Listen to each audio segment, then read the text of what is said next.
అస్మద్ గురుభ్యో నమః శ్రీమాత్రే నమః. అమ్మవారి దివ్యపాద పద్మాలకు నమస్కారం చేసుకుంటూ వీడియోలోకి వెళ్ళిపోదాం. మనకి అధిక జ్యేష్ఠ మాసం వస్తుంది ఈసారి. ప్రతి 2.5 సంవత్సరాలకు ఒకసారి వచ్చేటటువంటి అధిక మనం ఏం చేయాలి, ఏం చేయకూడదు. అలాగే ఇదే నెలలో మనకి డొల్లు కర్తరి, నిజకర్తరి అని 2 రకాలు వస్తున్నాయి. దాంట్లో మరీ ముఖ్యంగా చేయకూడని కొన్ని పనులు ఉన్నాయి. అవి ఎలాంటి పనులు చేయకూడదు. ఆ పనులు ఒకవేళ మనం తెలిసి తెలియకుండా చేసేసామంటే ఎలాంటి అనర్థాలు జరుగుతాయో తెలుసుకోవాలి. ఎలాంటి అనర్థాలు జరుగుతాయో తెలుసుకుంటే ఆ పనులు చేయడం మానేస్తాం. చేయవలసిన పనులు చేయకపోయినా పర్వాలేదు. చేయకూడని పని మాత్రం ఎట్టి పరిస్థితుల్లోనే చేయకూడదు. అవేంటో మనం ఇప్పుడు ఈ వీడియోలో తెలుసుకుందాం. అయితే కత్తెర ఎప్పుడు మొదలవుతుంది? మే 4వ తారీఖు నుంచి మొదలవుతుంది. మే 29వ తారీఖు దాకా ఉంటుంది. డొల్లు కర్తరి అంటారు. డొల్లు అంటే ఏంటి? డొల్లు ఏమీ లేదు, శూన్యం అని అర్థం. అంటే ఇలాంటి సమయంలో మీరు ఏమి చేసినా కూడా దానికి ఫలితం ఉండదు. నిష్ఫలం. ఫలితం ఏమీ ఉండదు.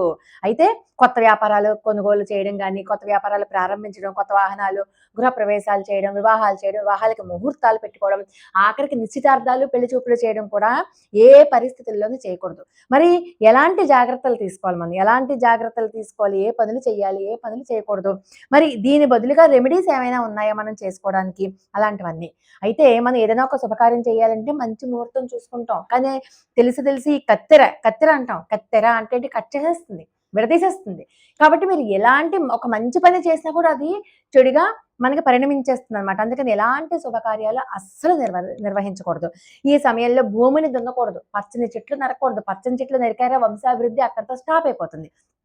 అలాగే భూమిని తవ్వారా అంటే పితృదేవతల యొక్క శాపాలు తగులుతాయి మనకి. పునాదులు తీయకూడదు. పునాదులు తీసి బేస్మెంట్ వేసి వదిలేయకూడదు. అసలు ఆ భూమినే తవ్వకూడదనమాట. పితృదేవతా శాపాలు తగలడంతో పాటు ఒకవేళ మీరు మరీ ముఖ్యంగా పునాదులు తవ్వి ఇల్లు కట్టేసి శంకుస్థాపన కాడుగుడ్డ లాంటివి మనం పట్టించుకోకూడదని కనుక చేశారంటే ఆ ఇంట్లో ఉన్న వాళ్ళకి సుఖశాంతులు ఉండవు.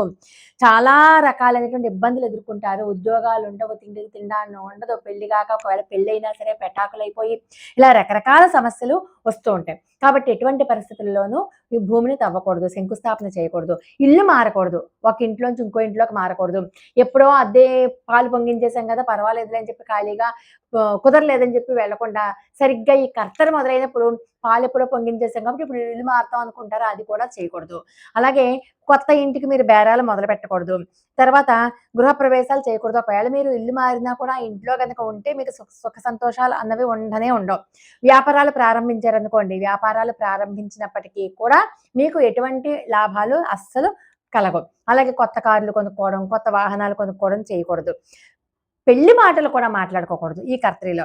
అలాగే శుభకార్యాల కోసం బంగారపు నగలు కొనకూడదు. అయితే ఇవి ఇక్కడ ఈ కర్తరి సమయంలో మీరు చిన్నపిల్లలకి బారసాలు చేసుకోవచ్చు. అలాగే సీమంతం ఒకటి చేసుకోవచ్చు. తర్వాత వ్రతాలు చేసుకోవచ్చు మీరు. అంటే ఈ అన్నవరం, సత్యనారాయణ వ్రతమనాలం అలాంటివి చేసుకోవచ్చు. హోమాలు చేసుకోవచ్చు. అలాగే జపాలు చేసుకోవచ్చు. అవి చేసుకోవచ్చు. కానీ భూమికి సంబంధించిన పనులు కానీ, ఇంటికి సంబంధించిన పనులు కానీ చేయకూడదు. అలాగే విత్తనాలు చల్లడం, తోటలు వేయడం ఇలాంటి పనులు కూడా చేయకూడదనమాట. ఒకవేళ శుభకార్యాలు గనక చేస్తే ఇంటి యజమానికి తీరని నష్టం కలుగుతుంది. ఆదాయం తగ్గిపోతుంది. ఎటువంటి పరిస్థితులలోనూ చేయకూడదు. పండితులను సంప్రదించి మాత్రమే సుముహూర్తాలు పెట్టుకోవాలి. అలాగే కర్తరి సమయంలో చిన్నపిల్లలకు పుట్టు వెంట్రుకలు కూడా తీయించకూడదు. ఎవరైనా దూర ప్రయాణాలు చేయాలి అనుకుంటే దూర ప్రయాణాలు కూడా చేయకూడదు అని చెప్తుంది శాస్త్రం. మరి ఒకవేళ చిన్నపిల్లలకి గనక పుట్టు వెంట్రుకలు తీయించారనుకోండి, అది ఈ పిల్లల యొక్క ఆరోగ్యం మీద ప్రభావం చూపిస్తుందనమాట. విగ్రహ ప్రతిష్టాపన, దేవాలయంలో విగ్రహ ప్రతిష్టాపన చేయకూడదు. అలాగే రిజిస్ట్రేషన్ పనులు చేస్తూ ఉంటారు చాలామంది. పర్లేదులే ఎప్పుడో కొనేసాం కదా ఇల్లు, రిజిస్ట్రేషన్ పెట్టేసుకుందాం అని చెప్పి రిజిస్ట్రేషన్ పెట్టుకుంటారు.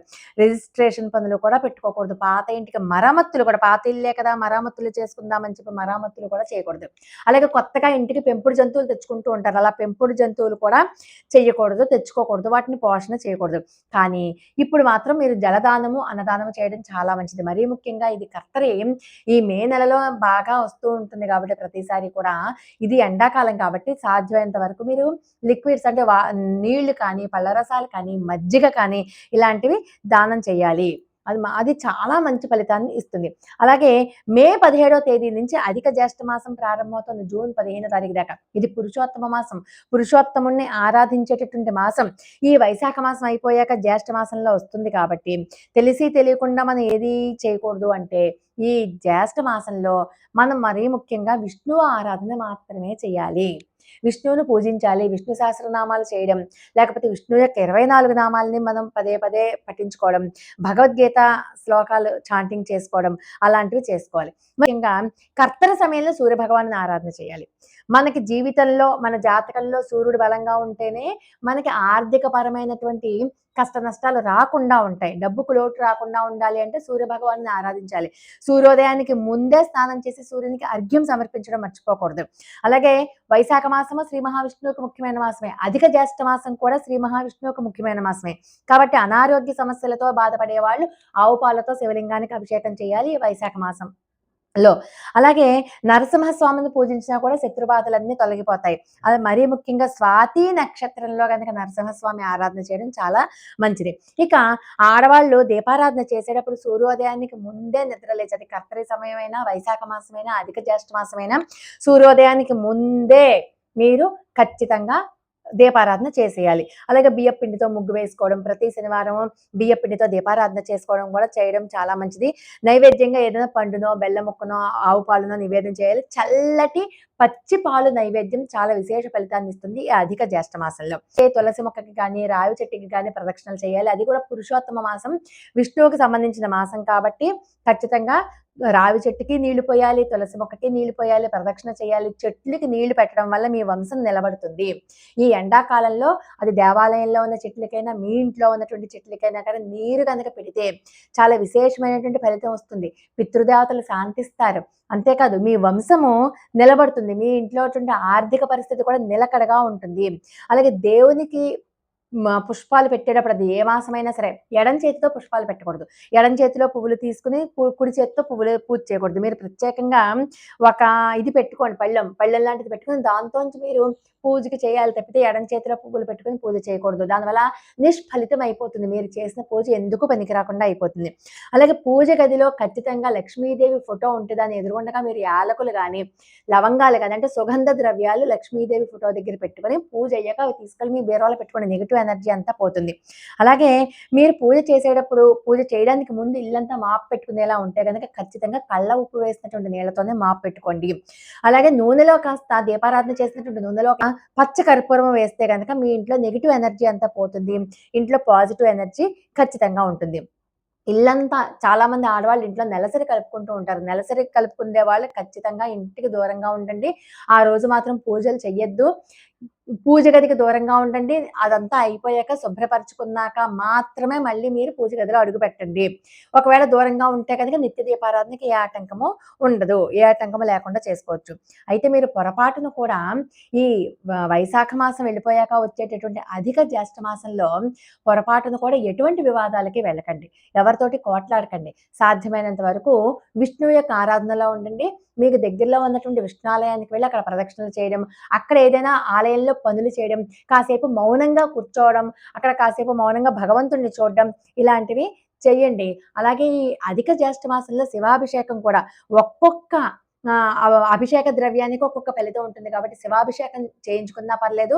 లేకపోతే శివాభిషేకం చేస్తున్నప్పుడు పరమేశ్వరుణ్ణి తదేకంగా చూస్తూ ఉండడం ఒకటి మీరు చేయాలి.